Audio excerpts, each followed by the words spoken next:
Welcome back ಸ್ನೇಹಿತರೆ. ತುಂಬ ದಿನದ ಬಳಿಕ ನಿಮ್ಮ ಮುಂದೆ ಬರ್ತಾ ಇದ್ದೀನಿ. ಯಾಕಪ್ಪ ಅಂದರೆ ಕೆಲವೊಂದು ರೀಸನ್ಸ್ಗಳು ಇತ್ತು. ಕೆಲವೊಂದು ಪರ್ಸನಲ್ ರೀಸನ್ಸ್ ಆದರೆ ಮತ್ತೊಂದು ನಮ್ಮ ಶಿಕ್ಷಣಕ್ಕೆ ಸಂಬಂಧಪಟ್ಟಿದೆ. ಸ್ನೇಹಿತರೆ, ನಾನೊಂದು ಯೋಚನೆಯನ್ನು ಮಾಡ್ಕೊಂಡಿದ್ದೀನಿ. ನಿಮ್ಗೆಲ್ಲರಿಗೂ ಗೊತ್ತಿದೆ, ಏನು ಪ್ರಾಥಮಿಕ ಶಾಲಾ ಶಿಕ್ಷಕರ ನೇಮಕಾತಿ ನಡೀತಾ ಇದೆ. ಪ್ರಾಥಮಿಕ ಶಾಲಾ ಶಿಕ್ಷಕರ ನೇಮಕಾತಿ ಅದ್ರ ಜೊತೆ ಏನು ನಿಮ್ಮೆಲ್ಲರಿಗೂ ಗೊತ್ತಂತೆ G P S T R ಕೂಡ ಕಾಲ್ಫಾರ್ಮ್ ಆಗ್ತಾ ಇದೆ. G P S T R call form ಆಗ್ತಾ ಇದೆ. ಇನ್ನೂ ಸ್ವಲ್ಪ ಇದಿದೆ. ಆಮೇಲೆ FDA ಕಾಲಾಗುತ್ತೆ, SDA ಕಾಲಾಗುತ್ತೆ. ನಿಮ್ಮೆಲ್ಲರಿಗೂ ಗೊತ್ತಿರುವಂತೆ VA ಕಾಲಾಗ್ತಾ ಇದೆ. ಸ್ನೇಹಿತರೆ, ಈಗ PSI ಕಾಲಾಗ್ತಾ ಇದೆ. ಈ ಎಲ್ಲ ಎಕ್ಸಾಮ್ಗಳನ್ನು ತಲೆಯಲ್ಲಿ ಇಟ್ಕೊಂಡಾಗ ನನಗೆ ತಲೆಯಲ್ಲಿ ಬಂದಿದ್ದು ಒಂದೇ, ಎಲ್ಲರಿಗೂ ಅಂದರೆ ಜಸ್ಟ್ ಒಂದಕ್ಕೆ ಮಾತ್ರ ಅಲ್ಲ, ಎಲ್ಲದಕ್ಕೂ ಕವರ್ ಮಾಡಬೇಕಾದ್ರೆ ಬೆಸ್ಟು ಏನು ಅಂದರೆ, ನಿಮ್ಮೆಲ್ರಿಗೂ ಗೊತ್ತಿರಲಿ, ಯಾರಾದರೂ ಸ್ಪರ್ಧಾತ್ಮಕ ಪರೀಕ್ಷೆಗಳಿಗೆ ಹೊಸದಾಗಿ ಬಂದಿದ್ದರೆ ಅವರು ಕೂಡ ಗಮನಿಸಿ. ನೀವು ಏನೇ ಕ್ವಶನ್ಸು, ಏನೇ ಜನರಲ್ ನಾಲೆಡ್ಜು ಅಂತ ಬಂದ್ರೂ ಟೆಕ್ಸ್ಟ್ ಬುಕ್ ಅತಿ ಇಂಪಾರ್ಟೆಂಟ್ ಆಗುತ್ತೆ. 5 to 10 5ರಿಂದ 10ನೇ ತರಗತಿಯ ಟೆಕ್ಸ್ಟ್ ಬುಕ್ಗಳನ್ನು ಓದಲೇಬೇಕು. ಅದೇ ನಿಮಗೆ ಬೇಸಿಕನ್ನು ನೀಡುವಂಥದ್ದು. ಆ ಕಾರಣಕ್ಕೆ ನಾನೇನು ಮಾಡಬಹುದು ಅಂತ ಯೋಚನೆ ಆದಾಗ ನನ್ನಲ್ಲಿ ಅನಿಸಿದ್ದೊಂದೇ, ಈ 5ರಿಂದ 10ನೇ ತರಗತಿಯ ಟೆಕ್ಸ್ಟ್ ಬುಕ್ಗಳನ್ನು ಕೆಲವರು ಓದ್ತಾರೆ, ಅವರು ಸಕ್ಸಸ್ ಕಾಡ್ತಾರೆ. ಇನ್ನು ಕೆಲವರು ಓದೋಕ್ಕಾಗೋದಿಲ್ಲ, ಕೆಲವರು ಕೆಲಸ ಮಾಡ್ಕೊಂಡಿರ್ತಾರೆ. ಅಂಥವರಿಗೋಸ್ಕರ ನಾನು ಇವತ್ತಿಂದ ಒಂದು ಏನು ಡಿಸೈಡ್ ಮಾಡಿದ್ದೀನಿ. 5ರಿಂದ 10ನೇ ತರಗತಿಯ ಎಲ್ಲ ಟೆಕ್ಸ್ಟ್ ಬುಕ್ಗಳನ್ನು, ಅಂದರೆ ಎಲ್ಲ ಟೆಕ್ಸ್ಟ್ ಬುಕ್ಗಳ ಸಾರಾಂಶವನ್ನು ಓದಿ ನಿಮಗಾಗಿ ಕ್ವಶನೇರ್ಗಳೇನಿದೆ ಅವುಗಳನ್ನು ಪ್ರಿಪೇರ್ ಮಾಡ್ತೀನಿ. ಅಂದರೆ ಒಂದು ಚಾಪ್ಟರ್ ವೈಸು ಪ್ರತಿ 5ರಿಂದ 10ನೇ ತರಗತಿಯ ಎಲ್ಲ ಬುಕ್ಸ್ಗಳ ಚಾಪ್ಟರ್ ವೈಸು ನಿಮಗೆ ಪ್ರಶ್ನೋತ್ತರಗಳನ್ನು ಕೊಡುವಂಥ ಕೆಲಸವನ್ನು ಮಾಡ್ತೀನಿ. ಸ್ನೇಹಿತರೆ, ಯಾರಾದರೂ ನಿಮ್ಮ ಸ್ನೇಹಿತರು ಇಷ್ಟು ಹೇಳಿದಿಲ್ಲ ಇದರೊಳಗಡೆ ಯಾವುದಕ್ಕಾದರೂ ಓದ್ತಾ ಇದ್ದರೆ ಅವರಿಗೆ ಮತ್ತು ಇತ್ತೀಚೆಗೆ ಅಂದರೆ ಇದು ಜಾಸ್ತಿ ಯಾರಿಗೆ ಹೆಲ್ಪ್ ಆಗುತ್ತೆ ಅಂದರೆ ಎಲ್ರಿಗೂ ಹೆಲ್ಪ್ ಆಗುತ್ತೆ. ಪ್ರಾಥಮಿಕ ಶಾಲೆ ಹಾಗೂ GPSTR HSTR ಏನಿದೆ ಅವ್ರಿಗೂ ಅನುಕೂಲ ಆಗುತ್ತೆ. ಓಕೆ ಸ್ನೇಹಿತರೆ, ಇನ್ನು ಮುಂದೆ ಅಂದರೆ 5ರಿಂದ 10ನೇ ತರಗತಿಯ ಎಲ್ಲ ಟೆಕ್ಸ್ಟ್ ಬುಕ್ಗಳು ನಿಮಗೆ ಪ್ರಶ್ನೋತ್ತರಗಳು, ಅಂದರೆ ಪ್ರತಿ ಸೆಂಟೆನ್ಸಲ್ಲೂ ಪ್ರಶ್ನೆಗಳನ್ನು ಕ್ರಿಯೇಟ್ ಮಾಡಿ ನಿಮ್ಮ ಮುಂದೆ ಇಡುವಂಥ ಕೆಲಸವನ್ನು ಮಾಡ್ತೀನಿ. ಈ ಕೆಲಸಕ್ಕೆ ನಿಮ್ಮ ಸಪೋರ್ಟ್ ಇರಲಿ. ಹಾಗೆ ಇನ್ನೂ ನಮ್ಮ ಚಾನಲನ್ನು ಸಬ್ಸ್ಕ್ರೈಬ್ ಆಗಿಲ್ಲದ್ರೆ ಈ ಕೂಡಲೇ ಸಬ್ಸ್ಕ್ರೈಬ್ ಆಗಿ 6ನೇ ತರಗತಿಯ ಇತಿಹಾಸ ಆರಂಭಿಸ್ತಾ ಇದ್ದೇವೆ. Okay, let start. ಎಲ್ಲರೂ ಕೂಡ ಎಲ್ಲರೂ ಕೂಡ ಒಂದು ಲೈಕ್ ಮಾಡಿ ಸ್ಟಾರ್ಟ್ ಮಾಡೋಣ. ಓಕೆ, ಅಧ್ಯಾಯ 1, ಇತಿಹಾಸದ ಪರಿಚಯ ಮತ್ತು ಆರಂಭಿಕ ಸಮಾಜ. ಇದರಲ್ಲಿ ಫಸ್ಟ್ ಪ್ರಶ್ನೆ ಏನಿದೆಯಪ್ಪ ಅಂದರೆ, ಇತಿಹಾಸ ಎಂದರೇನು?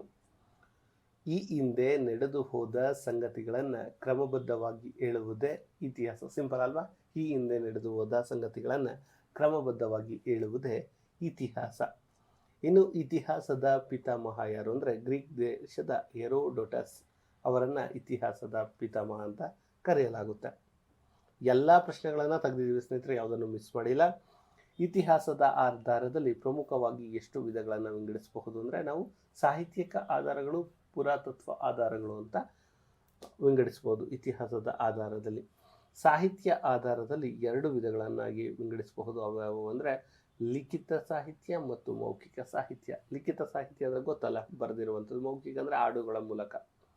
ಇನ್ನು ಪುರಾತತ್ವದ ಆಧಾರಗಳೇನು ಅಂದರೆ, ಇಂದಿನ ಮಾನವರು ಬಳಸಿದ ಭೌತಿಕ ಅವಶೇಷಗಳೇ ಪುರಾತತ್ವದ ಆಧಾರಗಳು. ಕೇಳ್ಬೋದು, ಪುರಾತತ್ವದ ಆಧಾರಗಳು ಏನು ಅಂತ ಕೊಟ್ಟು ಇಲ್ಲಿ ಆಪ್ಷನನ್ನು ಕೊಡ್ಬೋದು.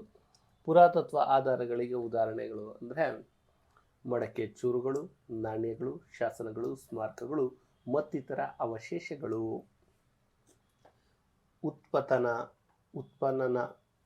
ಉತ್ಪನ್ನನ ಅಂದರೆ ಮಾನವನ ಪ್ರಾಚೀನ ಅವಶೇಷ ಮತ್ತು ಪಳೆಯುಳಿಕೆಗಳನ್ನು ಹೊರತೆಗೆಯಲು ನಡೆಸುವ ವೈಜ್ಞಾನಿಕವಾದ ಭೂ ಅಗೆತವೇ ಉತ್ಖನನ ಅಂದರೆ ಉತ್ಖನನ ಅಂತ ಕೂಡ ಕರೀತಾರೆ, ಉತ್ಖನನ ಅಂತ ಕೂಡ ಕರೀತಾರೆ. ಓಕೆ, ಉತ್ಖನನದಲ್ಲಿ ಸಿಗುವ ಅವಶೇಷಗಳಿಗೆ ಉದಾಹರಣೆ ಕೊಡಿ ಅಂದರೆ ನಿಮಗೆ ಗೊತ್ತಿದೆ, ಆಗಲೇ ಹೇಳಿದೆ, ಮಡಕೆ ಚೂರು, ನಾಣ್ಯ, ರಿಪೀಟ್ ಇದೆ, ಮಣಿ, ಅರಳು, ಎಲುಬು ಎಲ್ಲವೂ ಏನು ಸಿಕ್ಕಿದ್ರು ಕೂಡ ಅದನ್ನು ನಾವು ಇದು ಮಾಡೋದು. ಇನ್ನು ಸಾಮಾನ್ಯ ಶಕ ಎಂದರೇನು ಅಂತ ಬರುತ್ತೆ.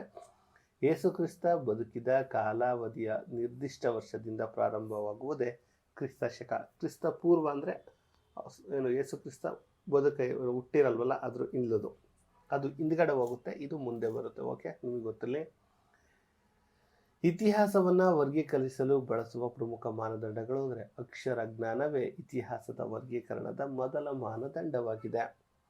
ಪ್ರಾಗೈತಿಹಾಸಿಕ ಕಾಲ ಎಂದರೆ ಅಕ್ಷರದ ಪರಿಚಯವೇ ಇಲ್ಲದ ಕಾಲಘಟ್ಟವನ್ನು ನಾವು ಪ್ರಾಗೈತಿಹಾಸಿಕ ಕಾಲ ಅಂದರೆ ಈಗ ಕೇಳ್ಬೋದು.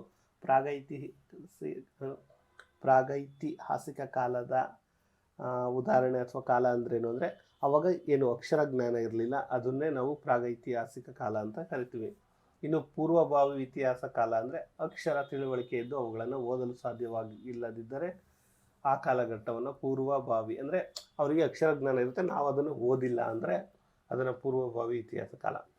ಇನ್ನು ಇತಿಹಾಸ ಕಾಲ ಎಂದು ಯಾವುದನ್ನು ಕರಿತೀವಿ ಅಂದರೆ ಯಾವ ಕಾಲಘಟ್ಟದಲ್ಲಿ ಅಕ್ಷರ ಪರಿಚಯವಿದ್ದು ಅಕ್ಷರಗಳನ್ನು ಓದಲಾಗುವುದೋ ಅವುಗಳನ್ನು ಇತಿಹಾಸ ಅಂದರೆ ಆಗ ಅವರು ಬರೆದಿರೋದನ್ನ ಇವಾಗ ನಾವು ಓದಿದರೆ ಅದನ್ನು ಇತಿಹಾಸ ಕಾಲ ಅಂತ.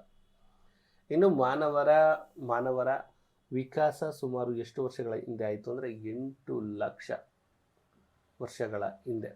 ಎಷ್ಟು? 18 ಲಕ್ಷ ವರ್ಷಗಳ ಹಿಂದೆಯೇ ಆಗಿರುವಂಥದ್ದು, ನೆನಪಲ್ಲಿ ಇರಲಿ. ಪ್ರಾಗೈತಿಹಾಸ ಕಾಲದ 3 ಹಂತಗಳು ಯಾವುವು ಅಂದರೆ ಹಳೆ ಶಿಲಾಯುಗ ಅಂದರೆ ಪ್ರಾಗೈತಿಹಾಸಿಕ ಕಾಲ ಅಂದರೆ ಗೊತ್ತಲ್ಲ, ಆವಾಗ ಅಕ್ಷರ ಜ್ಞಾನ ಇರಲಿಲ್ಲ ಅವಾಗ. ಹಳೆ ಶಿಲಾಯುಗ, ಮಧ್ಯಶಿಲಾಯುಗ, ನವಶಿಲಾಯುಗ. ಇನ್ನು ಹಳೆ ಯುಗದ ಕಾಲವನ್ನು ಎಲ್ಲಿಂದ ಎಲ್ಲಿಯವರೆಗೆ ಗುರುತಿಸಲಾಗಿದೆ ಅಂದರೆ 2 ಲಕ್ಷ ವರ್ಷಗಳಿಂದ 12,000 ವರ್ಷದವರೆಗೆ. ಅಂದರೆ ಸ್ನೇಹಿತರೆ ನಿಮಗೆ ಗೊತ್ತಿರಲಿ, ಹಳೆ ಶಿಲಾಯುಗ ಬಂದು 5 ಲಕ್ಷ ವರ್ಷಗಳಿಂದ 12,000 ವರ್ಷದ ಒಳಗಡೆ ಏನಿದೆ ಅದನ್ನು ನಾವು ಹಳೆ ಶಿಲಾಯುಗ ಅಂತ ಕರಿತೀವಿ. ಇನ್ನು ಹಳೆ ಶಿಲಾಯುಗದ ಪ್ರಮುಖ ನೆಲೆಗಳನ್ನು ತಿಳಿಸಿ ಅಂತ ಅಂದರೆ ಮಧ್ಯಪ್ರದೇಶದ ಬೋಲಾನ್ ಕಣಿವೆ, ಕರ್ನಾಟಕದ ಹುಣಸಗಿ, ಬೈಚ್ಬಾಲ್ ಪ್ರದೇಶ, ಆಂಧ್ರ ಪ್ರದೇಶ ಕರ್ನೂಲ್, ಅಮರಾವತಿ, ತಮಿಳುನಾಡಿನ ಅತ್ತಿರಾಂಪಕ್ಕಂ. ಇನ್ನು ಸೂಕ್ಷ್ಮ ಶಿಲಾಯುಗ ಎಂದು ಯಾವುದನ್ನು ಕರಿತೀವಿ ಅಂದರೆ ಮಧ್ಯಶಿಲಾಯುಗವನ್ನೇ ನಾವು ಸೂಕ್ಷ್ಮ ಶಿಲಾಯುಗ ಅಂತ ಕರಿತೀವಿ. ಮಧ್ಯಶಿಲಾಯುಗದ ಕಾಲಮಾನವನ್ನು ಹೇಗೆ ಗುರುತಿಸ್ತೀವಿ? ಅಲ್ಲಿ 12,000 ಬಿಟ್ವಲ್ಲ, ಅಲ್ಲಿಂದ ಇಲ್ಲೇನು ಸ್ಟಾರ್ ಮಾರ್ಕ್ ಇದೆ, ಅಲ್ಲಿ ನಾನು 1 ಹಾಕಬೇಕಿತ್ತು, ಸ್ಟಾರ್ ಮಾರ್ಕ್ ಬಂದಿದೆ, ಕನ್ಫ್ಯೂಸ್ ಆಗಬೇಡಿ. ಇಂದಿಗೆ 12 ವರ್ಷಗಳಿಂದ ಅಂದರೆ 9 ವರ್ಷದವರೆಗೆ ಏನು ಅದೇನಿತ್ತು 12 ವರ್ಷದವರೆಗೆ ಅಂದರೆ 12 ವರ್ಷದವರೆಗಿತ್ತು, 12,000 ವರ್ಷದವರೆಗೆ, 12,000ದಿಂದ 9,000 ವರ್ಷ ಬಂದು ಮಧ್ಯಶಿಲಾಯುಗ. ಕನ್ಫ್ಯೂಷನ್ ಬೇಡ, ಇಲ್ಲಿ ಕ್ಲಿಯರಾಗಿ ನೋಡ್ಕೊಂಡು ಬಂದ್ಬಿಡೋಣ. ಒಂದು ಸೆಕೆಂಡು. ಇಲ್ಲಿ ನೋಡಿ, 5 ಲಕ್ಷ ವರ್ಷಗಳಿಂದ 12,000ದವರೆಗೆ ಹಳೆ ಶಿಲಾಯುಗ, ಮಧ್ಯಶಿಲಾಯುಗ ಬಂದು 12,000ದಿಂದ 9,000 ವರ್ಷಗಳವರೆಗೆ. ಇನ್ನು ಕೃಷಿಯ ಆರಂಭಿಕ ಕುರುಹುಗಳು ಭಾರತದ ಯಾವ ಉಪಖಂಡಗಳಲ್ಲಿ ಕಂಡುಬರುತ್ತೆ ಅಂದರೆ ಪಾಕಿಸ್ತಾನದ ಮೆಹರ್ಗರ್. ಓಕೆ. ಕಾಶ್ಮೀರದ ಬುರ್ಜ್ ಹೋಮ್ ಪ್ರದೇಶದ ಜನರು ಎಲ್ಲಿ ಮನೆಗಳನ್ನು ನಿರ್ಮಿಸ್ಕೊಳ್ತಿದ್ರು? ನೆಲದೊಳಗಡೆ ಗುಹೆಗಳನ್ನು ನಿರ್ಮಿಸ್ಕೊಳ್ತಿದ್ರು. ಕಾಶ್ಮೀರದ ಬುರ್ಜ್ ಹೋಮ್. ಸ್ನೇಹಿತರೆ, ಇದನ್ನು ನೀವು ಓದಿದ್ರೆ ಸ್ವಲ್ಪ ಇದನ್ನು ಸ್ಕಿಪ್ ಮಾಡ್ಕೊಂಡು ಹೋಗಿರ್ತೀರಿ, ಆಗಿ ಬಿಡು ಇದು ಅಂತ. ಬಟ್ ಪ್ರಶ್ನೆಗಳನ್ನು ಮಾಡಿದಾಗ ನಮಗೆ ಅವುಗಳು ಯೂಸ್ ಆಗುತ್ತೆ. ನವಶಿಲಾಯುಗದ ಕಾಲಮಾನ ಅಂದರೆ 9,000ದಿಂದ 5,000. ಅರ್ಥ ಆಯ್ತಾ? ನೋಡಿ, ಹಳೆ ಶಿಲಾಯುಗ ಬಂದು 5 ಲಕ್ಷದಿಂದ 12,000. ಮಧ್ಯ ಶಿಲಾಯುಗ ಬಂದು 12,000ದಿಂದ ಎಷ್ಟು? 9,000. ನವಶಿಲಾಯುಗ ಬಂದು 9,000ದಿಂದ 5,000. ಕ್ಲಿಯರ್? ಅರ್ಥ ಆಗಿದೆ? ಮಾನವರು ಬಳಸಿದ ಮೊದಲ ಲೋಹ ಯಾವುದು ಅಂದರೆ ಎಲ್ಲ ಕಡೆ ಕೇಳ್ತಾರೆ, ತಾಮ್ರ. ಕಂಚು ಎಂಬ ಮಿಶ್ರಲೋಹವನ್ನು ಹೇಗೆ ಉತ್ಪಾದಿಸ್ತಾರೆ ಅಂದರೆ ತಾಮ್ರಕ್ಕೆ ತವರವನ್ನು ಸೇರಿಸಿದಾಗ ಕಂಚು ಉತ್ಪಾದನೆ ಆಗುತ್ತೆ. ಇದು ವಿಜ್ಞಾನದಲ್ಲೂ ಬರುತ್ತೆ. ಮೊದಲ ನಗರೀಕರಣ ಇತಿಹಾಸಕಾರರು ಯಾವುದನ್ನು ಗುರುತಿಸ್ತಾರೆ? ನಗರೀಕರಣವೆಂದು ಅಂದರೆ ಹರಪ್ಪ ನಾಗರಿಕತೆಯ ಬೃಹತ್ ಸಂಸ್ಕೃತಿ. ಕಬ್ಬಿಣವು ದಕ್ಷಿಣ ಭಾರತದಲ್ಲಿ ಎಷ್ಟು ವರ್ಷಗಳ ಹಿಂದೆ ಬಳಕೆಗೆ ಇತ್ತು ಅಂದರೆ 3,500 ವರ್ಷಗಳ ಹಿಂದೆಯೇ ಬಳಕೆಯಲ್ಲಿ ಇತ್ತು. ಅಧ್ಯಾಯ 2 ನೋಡೋಣ. ಫಸ್ಟ್ ಅಧ್ಯಾಯದಲ್ಲಿ ಅಷ್ಟೆಲ್ಲ ಬಂತು. ಅಧ್ಯಾಯ 2 ನೋಡೋಣ. ಭಾರತ ನಮ್ಮ ಹೆಮ್ಮೆ. ಓಕೆ. ಪುರಾಣಗಳ ಪ್ರಕಾರ ಭಾರತಕ್ಕೆ ಯಾವೆಲ್ಲ ಹೆಸರುಗಳನ್ನು ಇತ್ತು ಅಂದರೆ ಪ್ರಥಮ ತೀರ್ಥಂಕರನಾದ ಋಷಭನಾಥನ ಹಿರಿಯ ಮಗ ಭರತನೆಂಬ ರಾಜನಿಂದ ಅವನಿಂದ ಆ ಹೆಸರು ಬಂತು ಅಂತ ಒಂದು ಪದ್ಧತಿ ಇದೆ. ಇನ್ನು ಪರ್ಷಿಯನ್ನರು ಸಿಂಧು ನದಿಯ ಬಯಲಿನ ಜನರನ್ನು ಏನಂದ್ರು ಹಿಂದೂಗಳು ಅಂತ ಕರೆದರು. ಓಕೆ. ಏಷಿಯಾಟಿಕ್ ಸೊಸೈಟಿಯನ್ನು ಸ್ಥಾಪಿಸಿದವರು ಯಾರಪ್ಪ ಅಂದರೆ ವಿಲಿಯಂ ಜೋನ್ಸ್. ಇದು ನೆನಪಿರಲಿ, ವಿಲಿಯಂ ಜೋನ್ಸ್. Asiatic Society. ಸಂಸ್ಕೃತದಿಂದ ಇಂಗ್ಲಿಷಿಗೆ ತರ್ಜುಮೆಗೊಂಡ ಮೊದಲ ಕೃತಿ ಭಗವದ್ಗೀತೆ. ಗಣಿತಕ್ಕೆ ಪ್ರಾಚೀನ ಭಾರತೀಯರು ನೀಡಿದ ಪ್ರಮುಖ ಕೊಡುಗೆ ಅಂದರೆ ಅಂಕಿಗಳನ್ನು ನೀಡಿದರು, ದಶಮಾಂಶವನ್ನು ನೀಡಿದರು, ಭಿನ್ನರಾಶಿ ನೀಡಿದರು, ಬೀಜಗಣಿತ ನೀಡಿದರು, ಶೂನ್ಯವನ್ನು ಕೂಡ ನೀಡಿದರು. ಭೂಮಿ ಗುಂಡಾಗಿದೆ, ಸೂರ್ಯನ ಸುತ್ತುತ್ತೆ ಅಂತ ಫಸ್ಟ್ ಹೇಳಿದ್ದಾರು ನಮ್ಮ ಆರ್ಯಭಟ. ಪೈಥಾಗೊರಸ್ನ ಪ್ರಮೇಯ ಅವನಿಗಿಂತ ಮೊದಲು ಗುರುತಿಸಿದ ಭಾರತೀಯ ವಿಜ್ಞಾನಿ ಬೋಧಾಯನ. ನೋಡಿ, ಪೈಥಾಗೊರಸ್ ತಿಳಿದು ಬೋಧಾಯನ. ಅಣುವಿನ ಬಗ್ಗೆ ಪ್ರತಿಪಾದಿಸಿದ ಪ್ರಾಚೀನ ಭಾರತೀಯ ಅಂದರೆ ಕಣಾದ. ನೌಕಾ ನಿರ್ಮಾಣ ವಿಜ್ಞಾನದಲ್ಲಿ ಪ್ರಸಿದ್ಧವಾದ ಗುಜರಾತ್ನ ಕೇಂದ್ರ ಸೂರತ್. ಜಗತ್ತಿನಲ್ಲಿ ಅತಿ ಎತ್ತರವಾದ ಬುದ್ಧನ ಮೂರ್ತಿ ಇರುವುದು ಆಫ್ಘಾನಿಸ್ತಾನದ ಬಾಮಿಯಾನ್ ಎಂಬಲ್ಲಿ. ಅಂಕೋರ್ ವಾಟ್ ಹಿಂದೂ ದೇವಾಲಯ ಯಾವ ದೇಶದಲ್ಲಿದೆ? ಕಂಬೋಡಿಯಾ. ಅಂಕೋರ್ ವಾಟ್ ಬಂದು ಕಂಬೋಡಿಯಾ. ಜಾವಾದ ಬೋರಾ ಬೌದ್ಧರು ಎಂಬಲ್ಲಿ ಯಾವ ಜಾವದಲ್ಲಿರುವಂಥದ್ದು ಬೌದ್ಧ ದೇವಾಲಯ. ವಸುದೈವ ಕುಟುಂಬಕಂ ಎಂದರೆ ಇಡೀ ಜಗತ್ತೇ ಒಂದು ಕುಟುಂಬ ಎಂಬ ಉದಾತ್ತ ಚಿಂತನೆ. ಅಹಿಂಸೆಯನ್ನು ಪ್ರತಿಪಾದಿಸಿದ ಪ್ರಮುಖ ಭಾರತೀಯ ಧರ್ಮಗಳು ಯಾವುವು ಅಂದರೆ ನಮ್ಮದು ಹಿಂದೆ ಇರುತ್ತೆ ಬೌದ್ಧ ಮತ್ತು ಜೈನ. ಇನ್ನು ಚಾಪ್ಟರ್ 3 ಹೋಗೋಣವಾ? ಕರ್ನಾಟಕದ ಆಡಳಿತದ ಅನುಕೂಲಕ್ಕೆ ಎಷ್ಟು ಕಂದಾಯ ವಿಭಾಗಗಳನ್ನು ರೂಪಿಸಲಾಗಿದೆ ಅಂದರೆ 4. ಇದು ನೋಡಿ, ವಿಲೇಜ್ ಅಕೌಂಟೆಂಟ್ಗೆ ಇಂಪಾರ್ಟೆಂಟ್. 4 ಕಂದಾಯ ವಿಭಾಗಗಳು: ಬೆಂಗಳೂರು ವಿಭಾಗ, ಮೈಸೂರು ವಿಭಾಗ, ಬೆಳಗಾವಿ ವಿಭಾಗ, ಕಲಬುರಗಿ ವಿಭಾಗ. ಕರ್ನಾಟಕದಲ್ಲಿ ಎಷ್ಟು ಜಿಲ್ಲೆಗಳಿವೆ? ಇಲ್ಲಿ ನೋಡಿ ಸ್ಟಾರ್ ಇದೆ ಅಂದರೆ 1 ಹಾಕೋಬೇಕು. 31 ಜಿಲ್ಲೆಗಳಿವೆ. ಬೆಂಗಳೂರಿನ ವಿಭಾಗದಲ್ಲಿ ಎಷ್ಟು ಜಿಲ್ಲೆಗಳಿವೆ? 9. ಇನ್ನು ಇಲ್ಲಿ ಗಂಗರ ಮನೆತನದ ಬರ್ತಾ ಇದೆ. ಓಕೆ, ಗಂಗರ ಮನೆತನದ ಅರಸರ ರಾಜಧಾನಿ ಯಾವುದು ಅಂದರೆ ಕುವಲಾಲ. ಶರಾವತಿ ನದಿಯಿಂದ ನಿರ್ಮಾಣವಾದ ಜಗತ್ಪ್ರಸಿದ್ಧ ಜಲಪಾತ ಜೋಗ ಜಲಪಾತ. ಮುತ್ಯಾಲಮಡು ಜಲಪಾತ ಯಾವ ಜಿಲ್ಲೆಯಲ್ಲಿದೆ? ಬೆಂಗಳೂರು ನಗರ ಜಿಲ್ಲೆಯಲ್ಲಿ. ನೀವು ಯಾರಾದರೂ ನೋಡಿದ್ದೀರಾ? ಕಾಮೆಂಟ್ ಮಾಡಿ ಸ್ನೇಹಿತರೆ. ವಾಣಿ ವಿಲಾಸ ಸಾಗರ ಚಿತ್ರದುರ್ಗದಲ್ಲಿರುವಂಥದ್ದು ಹಿರಿಯೂರು ತಾಲೂಕಿನಲ್ಲಿದೆ. ಅವನ್ನೆಲ್ಲ ನೋಡಿದ್ದೀವಿ. ಭದ್ರಾವತಿ ಕಬ್ಬಿಣ ಉಕ್ಕು ಕಾರ್ಖಾನೆ ಯಾವ ವರ್ಷ ಸ್ಥಾಪಿಸಲಾಯಿತು? 1923. ಅದ್ಯಾಕೆ ಸ್ಟಾರ್ ಬಂದಿದೆ ಅಂದರೆ 1 ರೀಪ್ಲೇಸ್ ಆಗಿದೆ ಆ ಕಾರಣದಿಂದ. ಬಟ್ಟೆ ರಫ್ತು ವ್ಯಾಪಾರದಲ್ಲಿ ಭಾರತದಲ್ಲಿ ಕರ್ನಾಟಕ ಎಷ್ಟನೇ ಸ್ಥಾನದಲ್ಲಿದೆ? 2ನೇ ಸ್ಥಾನದಲ್ಲಿ. ಹಾಗಾದರೆ 1ನೇ ಸ್ಥಾನದಲ್ಲಿ ಯಾವುದಿದೆ? ಕಾಮೆಂಟ್ ಮೂಲಕ ತಿಳಿಸಿ. ಇನ್ನು ಚಾಪ್ಟರ್ 4 ಅಧ್ಯಾಯ 4 ವೇದ ಕಾಲದ ಸಂಸ್ಕೃತಿ. ವೇದ ಎಂದರೆ ಜ್ಞಾನ. ಓಕೆ, ವೇದಗಳು ಎಷ್ಟು? ಅವು ಯಾವುವು? ವೇದಗಳು 4 ಋಗ್ವೇದ, ಯಜುರ್ವೇದ, ಸಾಮವೇದ, ಅಥರ್ವರ್ಣ ವೇದ. ವೇದ ಯಾವ ಭಾಷೆಯಲ್ಲಿದೆ ಅಂದರೆ ಸಂಸ್ಕೃತ ಭಾಷೆಯಲ್ಲಿರುವಂಥದ್ದು, ನಿಮಗೆ ಗೊತ್ತಿರಲಿ. ಆರ್ಯರ ಬಣ್ಣದ ಮುಖ್ಯಸ್ಥರನ್ನ ಏನಂತ ಕರಿತಾ ಇದ್ರು ಅಂದರೆ ರಾಜನ್ ಅಂತ ಹೇಳ್ತಿದ್ರು. ಬಣದ. ವೇದ ಕಾಲದ ಶ್ರೇಷ್ಠ ಮಹಿಳಾ ವಿದ್ವಾನ್ಮಣಿಗಳು ಅಂದರೆ ಘೋಷ, ಅಪಾಲ, ಲೋಪಮುದ್ರ, ಇಂದ್ರಾಣಿ, ವಿಶ್ವವರ ಮುಂತಾದವರು. ಭಾರತದ ಪ್ರಾಚೀನ ಮಹಾಕಾವ್ಯಗಳು ಅಂದರೆ ವಾಲ್ಮೀಕಿ ರಾಮಾಯಣ, ವ್ಯಾಸರ ಮಹಾಭಾರತ. ಇನ್ನು 5ನೇ ಪಾಠ ಹೊಸ ಧರ್ಮಗಳ ಉದಯ. ಸ್ವಲ್ಪ ಸ್ಪೀಡ್ ಆಗ್ತಾ ಇದೆ, ನೆಕ್ಸ್ಟ್ ವಿಡಿಯೋದಿಂದ ಸ್ವಲ್ಪ ಸ್ಲೋ ಆಗಿ ಹೇಳ್ತೀನಿ. ಗೌತಮ ಬುದ್ಧನು ಎಲ್ಲಿ ಜನಿಸಿದನು? ಗೌತಮ ಬುದ್ಧನು ನೇಪಾಳದ ಕಪಿಲವಸ್ತು ಸಮೀಪದ ಲುಂಬಿನಿಯಲ್ಲಿ ಜನಿಸಿದನು. ಬುದ್ಧನು ತನ್ನ ಉಪದೇಶವನ್ನ ಯಾವ ಭಾಷೆಯಲ್ಲಿ ಬೋಧಿಸಿದ ಅಂದರೆ ಪಾಲಿ ಭಾಷೆಯಲ್ಲಿ. ಜೀನ ಎಂದರೆ ಮೋಹವನ್ನ ಗೆದ್ದವನು ಎಂದರ್ಥ. ಜೈನ ಧರ್ಮದ 23ನೇ ತೀರ್ಥಂಕರ ಯಾರಪ್ಪ ಅಂದರೆ ಪಾರ್ಶ್ವನಾಥ. ಜೈನ ಧರ್ಮದಲ್ಲಿ ಬಿಳಿಯ ವಸ್ತ್ರವನ್ನ ಧರಿಸಿದವನು ಏನಂತಾರೆ ಅಂದರೆ ಶ್ವೇತಾಂಬರರು ಅಂತ ಕರೀತಾರೆ. ಗೌತಮ ಬುದ್ಧನ ತಂದೆ ಶುದ್ಧೋಧನ, ತಾಯಿ ಮಾಯಾದೇವಿ. ಗೌತಮ ಬುದ್ಧನು ತನ್ನ ಮೊದಲ ಉಪದೇಶವನ್ನ ನೀಡಿದ್ದು ಉತ್ತರ ಪ್ರದೇಶದ ವಾರಣಾಸಿಯ ಸಾರನಾಥ. ಧರ್ಮ ಚಕ್ರ ಪ್ರವರ್ತನ ಎಂದರೆ ಬುದ್ಧನು ಸಾರನಾಥದಲ್ಲಿ ತನ್ನ ಉಪದೇಶವನ್ನ 5 ಶಿಷ್ಯರಿಗೆ ನೀಡಿದ ಘಟನೆಯನ್ನೇ ಧರ್ಮಚಕ್ರ ಪ್ರವರ್ತನ ಅಂತ ಕರೆಯಲಾಗುತ್ತೆ. ಓಕೆ, ಪ್ರಾಚೀನ ಭಾರತದಲ್ಲಿ ಪ್ರಮುಖವಾಗಿ ಗಣರಾಜ್ಯವನ್ನು ಹೆಸರಿಸಿ, ಅಂದರೆ ಪ್ರಮುಖ ರುಜಿ ಅಂದರೆ ಗಣರಾಜ್ಯ ಎನ್ನುವಂಥದ್ದು. ಓಕೆ. ದಕ್ಷಿಣ ಭಾರತದ ಪ್ರಾಚೀನ ರಾಜವಂಶಗಳು. ತಿರುಳ್ಕುರಳ್ ಕೃತಿಯ ರಚನಾಕಾರರು ಅಂದರೆ ತಿರುವಳ್ಕರ್. ಶಾತವಾಹನರ ರಾಜಧಾನಿ ಪೈಠಾಣ. ಮೊದಲಿದ್ದು ಪ್ರತಿಷ್ಠಾನಾಪುರ. ಕದಮ ವಂಶದ ಸ್ಥಾಪಕ ಎಲ್ರಿಗೂ ಗೊತ್ತಿದೆ, ಮಯೂರ ಶರ್ಮ. ಕನ್ನಡದ ಮೊದಲ ರಾಜಮನೆತನ. ಶ್ರವಣ ಬೆಳಗೊಳದ ಗೊಮ್ಮಟೇಶ್ವರ ಮೂರ್ತಿಯನ್ನು ಯಾರು ನಿರ್ಮಾಣ ಮಾಡಿದರು ಅಂದರೆ ಚಾವುಂಡರಾಯ.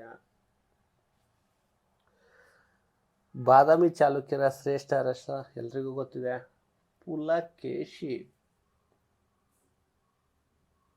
ಯಾರು? ಪುಲಕೇಶಿ. ಇಮ್ಮಡಿ ಪುಲಕೇಶಿ, ಬರೀ ಪುಲಕೇಶಿ ಅಲ್ಲ. ಕವಿ ರಾಜಮಾರ್ಗವನ್ನು ರಚಿಸಿದವರು ಶ್ರೀ ವಿಜಯ. ಮೊದಲು ದೃಪತುಂಗ ಅಂತಿದ್ರು. ಕನ್ನಡದ ಆದಿಕವಿ ನಮ್ಮೆಲ್ಲರ ಪಂಪ. ಹೊಯ್ಸಳರ ಪ್ರಸಿದ್ಧ ದೇವಾಲಯ ಎಲ್ಲಿದೆ? ಬೇಲೂರಿನ ಚೆನ್ನಕೇಶವ. ಇಲ್ಲಿ ನೋಡಿ, ಇಲ್ಲೊಂದು 9ನೇ ಚಾಪ್ಟರ್, ಪ್ರಭುತ್ವ ಎಂದರೇನು, ದೇಶ. ಅದು ಎಕ್ಸ್ಟ್ರಾ ಬಂದಿದೆ, 5ನೇ ಚಾಪ್ಟರ್ ಅದು ಬಂದಿದೆ, ಬಟ್ ತೊಂದರೆ ಇಲ್ಲ, ತಿಳ್ಕೊಂಡು ಹೋಗೋಣ. ದೇಶದ ಆಡಳಿತವನ್ನು ನಿಯಮಾನುಸಾರ ನಡೆಸಿಕೊಂಡು ಹೋಗುವ ಅಧಿಕಾರ ವ್ಯವಸ್ಥೆಯು ಪ್ರಭುತ್ವ. ಪ್ರಭುತ್ವದಲ್ಲಿ 3 ವಿಧಗಳು: ಪ್ರಜಾಪ್ರಭುತ್ವ, ಸರ್ವಾಧಿಕಾರ, ಸಮತಾವಾದಿ ಸರ್ಕಾರ. ಹಾಗಾದರೆ ನಮ್ಮ ದೇಶದಲ್ಲಿರುವಂಥದ್ದು ಯಾವುದು ಪ್ರಸ್ತುತ? ಪ್ರಜಾಪ್ರಭುತ್ವ ಎಂದರೆ ಜನರಿಂದ, ಜನರಿಗಾಗಿ, ಜನರಿಗೋಸ್ಕರ ಇರುವಂಥದ್ದು. ಇದನ್ನು ಹೇಳಿದ್ಯಾರು? ಇದನ್ನು ಕಾಮೆಂಟ್ ಮೂಲಕ ತಿಳಿಸಿ. ಯಾಕೆ ಹೇಳ್ತಾ ಇದ್ದೀನಿ ಅಂದರೆ ನಿಮ್ಮ ಭಾಗವಹಿಸಿಕೆ ಇರಲಿ ಅಂತ. ಪ್ರಜಾಪ್ರಭುತ್ವದಲ್ಲಿ ಯಾರು ಅಂತಿಮ ಪ್ರಭುಗಳು? ನಾವೇ, ಜನರು. ಸರ್ವಾಧಿಕಾರ ಎಂದರೇನು? ಒಬ್ಬ ವ್ಯಕ್ತಿ ಅಥವಾ ಒಂದು ಗುಂಪಿನಲ್ಲಿ ಕೈನಲ್ಲಿ ಇದ್ದರೆ ಅದರ ಅಧಿಕಾರವನ್ನು ಸರ್ವಾಧಿಕಾರ. ಸರ್ವಾಧಿಕಾರಕ್ಕೆ ಉದಾಹರಣೆ ಜರ್ಮನಿಯ ಹಿಟ್ಲರ್. ಸಮತಾವಾದಕ್ಕೆ ಉತ್ಪಾದನಾ ಮೂಲಗಳು ಸಮುದಾಯಕ್ಕೆ ಸೇರಿದು ಎಲ್ಲರಿಗೂ ಸಮಾನತೆಯನ್ನು ಪ್ರತಿಪಾದಿಸುವಂಥದ್ದು ಚೀನಾ. ಸಮತಾವಾದಿ ಸಿದ್ಧಾಂತ ಜರ್ಮನಿಯ ಕಾರ್ಲ್ ಮಾರ್ಕ್ಸ್ಗೆ ಸಂಬಂಧಿಸಿದ್ದು. ಸಮತಾವಾದಿ ವ್ಯವಸ್ಥೆಯಲ್ಲಿ ಯಾವ ಆಸ್ತಿಗೆ ಅವಕಾಶವಿಲ್ಲ, ಖಾಸಗಿ ಆಸ್ತಿಗೆ. ಪ್ರಜಾಪ್ರಭುತ್ವದಲ್ಲಿ ಪ್ರತಿನಿಧಿಗಳನ್ನು ಹೇಗೆ ಆಯ್ಕೆ ಮಾಡ್ತಾರೆ? ಚುನಾವಣೆಯ ಮೂಲಕ. ಇಲ್ಲಿ ನೋಡಿ, ಶಾತವಾಹನರ ರಾಜಧಾನಿ ಕೇಳಿದ್ದಾರೆ, ಸಿಮುಖ. ಶಾತವಾಹನರ ಪ್ರಸಿದ್ಧ ದೊರೆ ಗೌತಮಿಪುತ್ರ ಶತಕರ್ಣಿ. ಇವೆಲ್ಲವೂ ಕೂಡ ತುಂಬ ಇಂಪಾರ್ಟೆಂಟು ಸ್ನೇಹಿತರೆ. ಇದನ್ನು 2-3 ಸಾರಿ ಕೇಳಿ. ನಿಮ್ಗೇನಾದ್ರು ನೆನಪಿಲ್ಲ ಅಂದರೆ ನೀವೇನೋ ವಿಡಿಯೋನ ಜಸ್ಟ್ ಪ್ಲೇ ಮಾಡಿಕೊಂಡು ಕಿವಿಗೆ ಇಯರ್ಫೋನ್ ಹಾಕೊಂಡು ನೋಡಿದರೆ ನೋಡ್ಬೋದು, ಇಲ್ಲ ಕೇಳಿಸ್ಕೊಂಡ್ರು ಕೂಡ ನಿಮ್ಮ ತಲೆಯಲ್ಲಿ ಹಾಗೆ ಉಳಿಯುತ್ತೆ. ಕದಂಬ ಮನೆತನದ ಸ್ಥಾಪಕ ಮಯೂರ ಶರ್ಮ. ಕದಂಬರ ರಾಜಧಾನಿ ಬನವಾಸಿ. ಕನ್ನಡದ ಮೊದಲ ಶಾಸನ ಅಲ್ಮಿಡಿ ಶಾಸನ. ತಾಳಗುಂಡ ಶಾಸನವನ್ನು ರಚಿಸಿದವರು ಕುಬ್ಜ.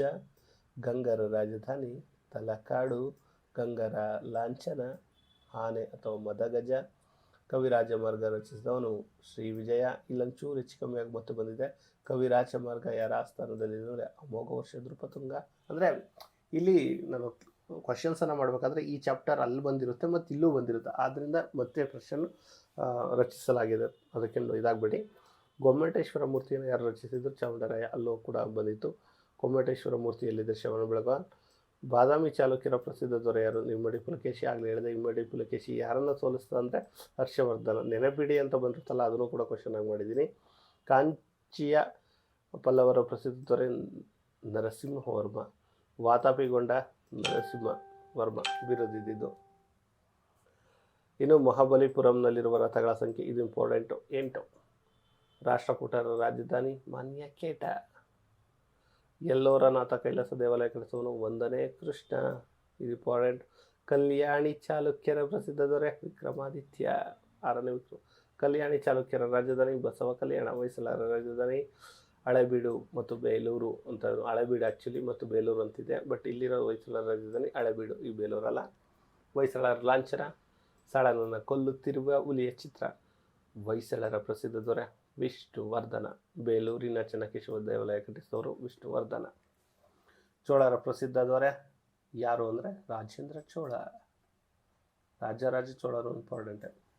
ತಂಜಾವೂರಿನ ಬೃಹದೇಶ್ವರ ದೇವಾಲಯ ಕಟ್ಟಿಸುವವರು ರಾಜರಾಜ ಚೋಳ. ಬೃಹದೇಶ್ವರ ಅಂದರೆ ರಾಜರಾಜ ಚೋಳ. ಗಂಗೈಕೊಂಡ ಅಂತ ಬಿರುದೊಂದಿದ್ದು ರಾಜೇಂದ್ರ ಚೋಳ. ಚೋಳರ ಆಡಳಿತದ ಪ್ರಮುಖ ಲಕ್ಷಣಗಳು ಗ್ರಾಮಾಡಳಿತ ಅಂದರೆ ಪಂಚಾಯತಿ ವ್ಯವಸ್ಥೆ. ಕಬ್ಬನ್ ರಚಿಸಿದ ಕೃತಿ ಕಂಬ ರಾಮಾಯಣ. ಪೆರಿಯ ಪುರಾಣಂ ಯಾವ ಭಾಷೆಯಲ್ಲಿದೆ? ತಮಿಳು. ಕಿರಾತಾರ್ಜುನ ವಿಜಯ್ ಕೃತಿಗೆ ಭಾಷೆ ಬರೆದದ್ದು ದುರ್ವಿನೀತ. ಗುಣಾಢ್ಯನ ಒಡ್ಡ ಕಥಾ ಸಂಸ್ಕೃತಕ್ಕೆ ಅನುವಾದಿಸಿದ್ದು ದುರ್ವಿನೀತ. ಸ್ನೇಹಿತರೆ, ಇವತ್ತಿನ ಚಾಪ್ಟರ್ ಅಂದರೆ ಇವತ್ತಿನ ಕ್ಲಾಸಲ್ಲಿ ಇಷ್ಟು ಅಂದರೆ 115 ಪ್ರಶ್ನೆಗಳನ್ನು ಇಟ್ಟಿದ್ದೇನೆ. ಇನ್ನೊಂದು 4ರಿಂದ 5 ಕ್ಲಾಸ್ ಒಳಗಡೆ ಏನು 6ನೇ ತರಗತಿಯ ಟೆಕ್ಸ್ಟ್ ಬುಕ್ ಇದೆ ಅದೆಲ್ಲದಕ್ಕೂ ಸಂಬಂಧಪಟ್ಟಂಥ ಪ್ರಶ್ನೋತ್ತರಗಳನ್ನು ನಿಮ್ಮ ಮುಂದೆ ಇಡುವಂಥ ಕೆಲಸವನ್ನು ಮಾಡ್ತೀನಿ. ಈ ವಿಡಿಯೋ ಇಷ್ಟ ಆದರೆ, ಇದೇನಾದರೂ ಇನ್ಫಾರ್ಮೇಷನ್ ಇಷ್ಟ ಆಗ್ತಿದ್ರೆ, ಯೂಸ್ ಆಗ್ತಾ ಇದೆ ಅಂತಂದರೆ ಒಂದು ಕಾಮೆಂಟ್ ಮೂಲಕ ನಿಮ್ಮ ಅಭಿಪ್ರಾಯವನ್ನು ತಿಳಿಸಿ ಅಂತ ಹೇಳ್ತಾ ಈ ವಿಡಿಯೋನ ಇಲ್ಲಿಗೆ ಎಂಡ್ ಮಾಡ್ತಿದ್ದೇನೆ. ಧನ್ಯವಾದಗಳು.